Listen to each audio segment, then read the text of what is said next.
You're watching Ready Set Drone, and today we're going to check out the DJI Air 2S. This thing is the upgrade to the original Mavic Air 2, so stay tuned and we'll check it out.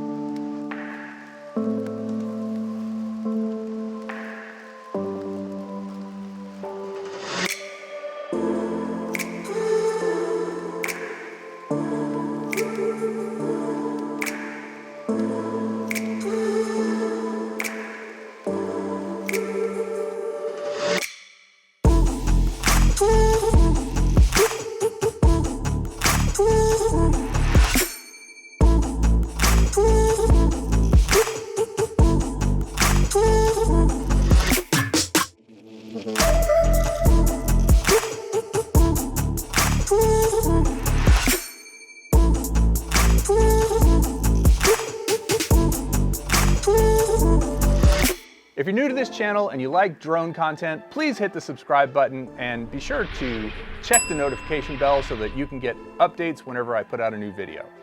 So the Air 2S, which by the way is no longer called the Mavic Air 2S. It's called just the DJI Air 2S. And it actually has a very similar look to the original DJI Mavic Air 2. And you would look at the two and think, wow, they look very similar. A little bit of difference in the styling, especially right here in the front where you notice these two sensors are at a bit of an angle. I'll talk more about that in a little bit. But there is a lot different under the hood of this thing. It actually has a 1-inch sensor on the camera. The original DJI Mavic Air 2 had a 1/2-inch sensor, so quite a bit more in terms of the sensor. And while the original Mavic Air 2 could do 4K, this one does 5.4K at 30 frames per second and 4K at 60 frames per second, which is something that even the DJI Mavic 2 Pro can't do. Now in addition, if you're into color grading, this will do 10-bit log files as well as HDR, and it will do RAW format files for your photos. So if you're taking a picture, you can do it in RAW and you can go in and make adjustments to it. It has 4 directions of obstacle sensors, front, back, top, bottom. It does not have left and right, so be aware of that. And it has intelligent flight modes, including a new one called Master Shots, which is designed for people who want to get all of the cool tricks that these drones can do with the Quickshots in one shot. Let's talk a moment about those Master Shots. In the Master Shots, you basically just set the drone up, fly it a little bit above you at a distance, say maybe 10, 20 feet, say 15 yards away, and then you hit the Master Shot button, and it goes through a whole series of perfectly executed, complicated drone shots where it's doing things like pulling away and tilting down at the same time, or traveling in one direction and keeping you perfectly in the center. And you can do a master shot of just about anything, but you want to have enough space around you because it travels on its own. It flies up, backwards, sideways, in all directions, does rocket, does droney, does a circle around you, all of those kind of things. And then you can take those shots, which are all perfectly executed because you've drawn a square around your thing that you want to shoot. And it allows you to take all 10 of those shots and put them into a sequence. Or if you don't feel like putting them into a sequence, it does it for you and even puts music with it. So if you wanted to do a Master Shots automated, you could actually do it and post it to social right away. At 595 grams, it actually weighs a little bit more than the original DJI Mavic Air 2. And it also has the same body style, but like I said, a little bit of difference in the styling. It does have these orange tips on the ends of the propellers, which actually I really like. But really good news, the propellers are interchangeable, the batteries are interchangeable, and the battery chargers, of course, are interchangeable because the batteries are interchangeable. That means that if you have a Mavic Air 2 and you buy the DJI Air 2S, then you can actually use all your old batteries and propellers, which I think is fantastic. I often wish that drone companies and other companies would allow a little bit more interoperability between the original version of something and the updated version. So the batteries are exactly the same. I looked closely, I couldn't see any difference. The flight time is just slightly less than the Mavic Air 2 at 30 minutes of hover time, and that's because it weighs a few grams more. All right, let's talk about the cinematic capabilities of the DJI Air 2S. It has a camera that looks a lot more like the Mavic 2 Pro than any other camera I've seen on a drone. It also shoots in 5.4K at 30 frames per second, which is actually the highest resolution of any DJI drone to date. And what that means is that if you want to shoot in 5.4K, you can actually shoot that way, edit in 4K, or even edit in 1080, and you have all kinds of room to punch in and out and pan and scan around that image without any image quality loss. So that's really why you would do that. Nobody's really watching video in 5.4K, not many people. A lot of people are watching in 4K, but a ton more are watching in 1080. So if you wanted to create content in the highest resolution, let's say you couldn't get really close to an object, you could shoot in 5.4K, edit in 1080, and that would allow you to basically punch in and it would look like a zoom. So what does a 1-inch sensor mean? It means that it can take on more light in low light situations and things are going to look better across the board. Just more clarity and more detail in your images, especially in low light. It has a 22mm equivalent lens on the camera, so you get a decent field of view. And as I said before, it can do 4K at 60 frames per second. Now, if you're not a videographer, most video, at least in the US, is either shot in 24 or 30 frames per second. And so by shooting in 60, you're collecting twice as much data, and you can actually do really cool slow motion shots in 60 frames per second when you're editing in 30 frames per second. And it looks very smooth and you don't lose any data. As I said before, it can do 10-bit DLOG in the video footage. So if you want to do color grading to it, you can through that. And then it also shoots in RAW for still photos, and it has better intelligent HDR built into it. And what that means is if you're using the HDR mode, you can count on it looking better straight off the camera without having to do a lot of post to it. Now, HDR stands for High Dynamic Range, and HDR allows you to have really contrasty scenes, like a bright sky and maybe a dark shadow, and you'll be able to see clearly in all of those things if you're shooting in HDR. So in addition to the master shots that I talked about earlier, it also has other intelligent flight modes where you can do things like Spotlight 2.0, which means the camera remains locked on the subject while flying, and you can control the aircraft, the distance to and from the subject, as well as the angle of the aircraft, but the camera will always remain locked on the subject as it's flying around in Spotlight 2.0. It also has Point of Interest 3.0, which keeps flying around the locked subject while the camera's facing it. So if you wanted to do circles around a subject, you could use Point of Interest, and then you could control how far away from the subject or how close to the subject the drone gets, but it still keeps locked on the subject through Point of Interest 3.0. And then, of course, everybody's favorite, Active Track. Now, they're on Active Track 4.0, and at this point, this thing is super solid with the Active Track. All right, so now I'm going to demonstrate Active Track down this little alley. I'll select myself, hit Active Track, and say go, and boom.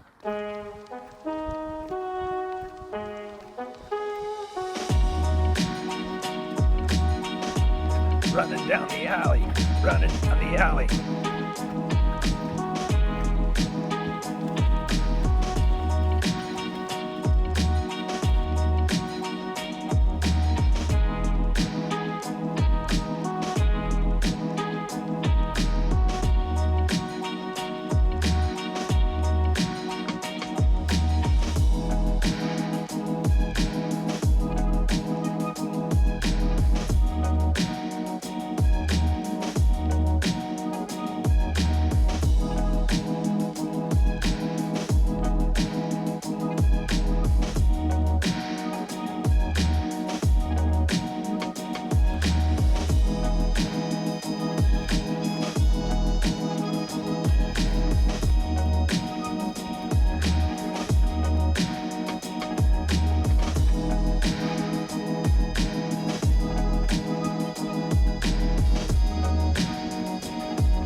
Now what looks like it happens is, if you go towards it, it actually tries to spin around and get behind you.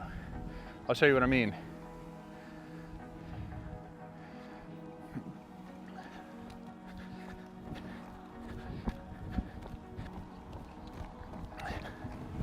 Now I'll go towards it.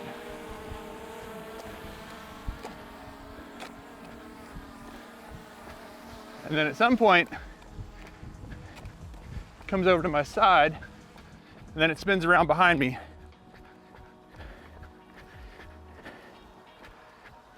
And in addition to the active track, it has sensors that give it obstacle avoidance, and the combination of active track and obstacle avoidance allow it to travel through things like tree branches and follow people or people on a bicycle or vehicles or things like that with very little danger of running into something. Now those sensors are in the front, in the back, on the top, and on the bottom, but they're not on the sides. So one thing you want to be aware of if you're flying this thing and using the sensors to avoid objects, don't travel sideways because you could actually crash into something going sideways. There is an option to turn off sideways flight when you are using the sensors for obstacle detection and avoidance. So keep that in mind. If you think you might accidentally fly into something sideways, turn off sideways flight and then you don't have to worry about it. Now, as I said before, it has 30 minutes of flight time, basically. I think it's 31 minutes in a perfectly straight line under ideal conditions at a certain speed, and then 30 minutes of hover time. That is slightly less than the original Mavic Air 2, and the reason is because, again, it weighs a few grams more. Of course, there's 3 flight modes built onto the remote control. There's Cinematic, which used to be called Tripod, there's Normal, and then there is Sport. In Cinematic, it slows everything down, so if you're trying to get a really slow, steady cinematic shot, you can do that in Cinematic. In Normal, you're just gonna fly normal, and it's pretty fast in Normal, I will say. And then in Sport mode, it really goes very, very fast. And in Sport mode, you don't have the obstacle sensing that you do in Normal and Cinematic, so be more careful. Now, some other improvements that have been made is OcuSync is the next generation of OcuSync. It's the same one that's on the DJI FPV drone, and it's called OcuSync 3.0. I think they might even be calling it DJI O3. It's what I've seen, but I'm not sure if they're still keeping the name OcuSync or not. But regardless, that is one of the factors that gives you more range. In addition, they've taken the 2 antennas and added 2 more to the actual drone. So now you have 4 antennas, so that you're going to have a lot more range to the tune of almost 7.5 miles or 12 kilometers. Now, there's no reason you should be flying it that far away, but just know that you really shouldn't have any drop-off or interference even in heavily congested Wi-Fi areas, because the OcuSync 3.0 or O3, all of those things give it really solid signal transmission. Just like the original Mavic Air 2, the DJI Air 2 has ADS-B, which stands for Automatic Dependent Surveillance Broadcast. And that basically means it can detect aircraft in the air that are equipped with ADS-B transmitters. So you'll get a little notification in the app that says there's an aircraft around, fly cautiously. Now, the other thing it has is APAS 4.0. APAS, I think, was originally introduced on the original Mavic Air, and it is a way for it to sense obstacles and then figure out how to go around them. APAS 4.0 has been designed to do that and to do it more smoothly so that it isn't quite as jumpy or as fidgety when it's trying to go around something, and allow you to do smoother shots as you're flying through trees and things like that. So one more thing that is absolutely huge is that previously you could only do quick shots in 1080 at 25 frames per second. That limitation is gone. You can now do quick shots in 4K.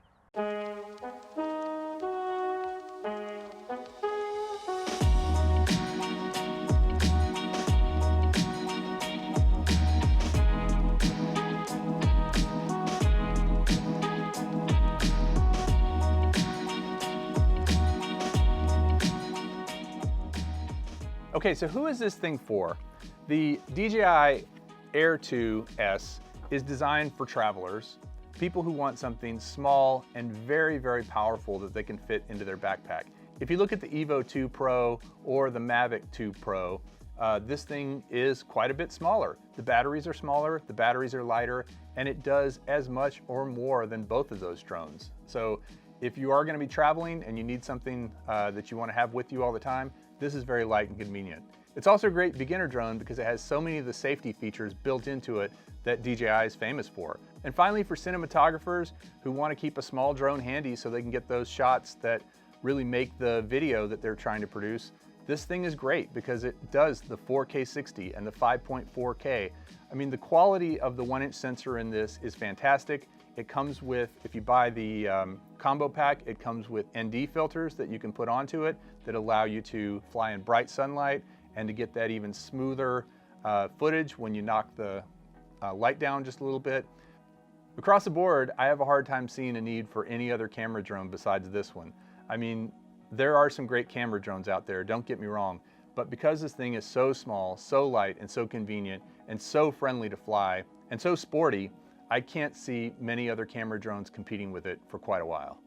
So if you want the DJI Air 2S, it's $999 for the drone by itself with the remote control, the charger, and one battery, the basic kit. And then if you want the combo, which comes with a bunch of other stuff, extra things like more batteries, more propellers, etc., it's gonna be $1299.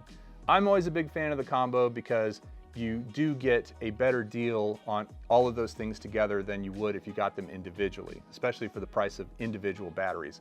I have an unboxing video about the combo, unboxing it to show you everything that's in it, so go check that out if you want to know more. I'd love to hear your thoughts on the DJI Air 2S. Please leave comments below and tell me what you think. Tell me if you have questions. I'll be doing a lot of videos about this, so hopefully I can answer all those questions or I can answer in the comments. Thanks for watching. If you enjoyed this, please give it a thumbs up and we'll see you next time on Ready, Set, Drone.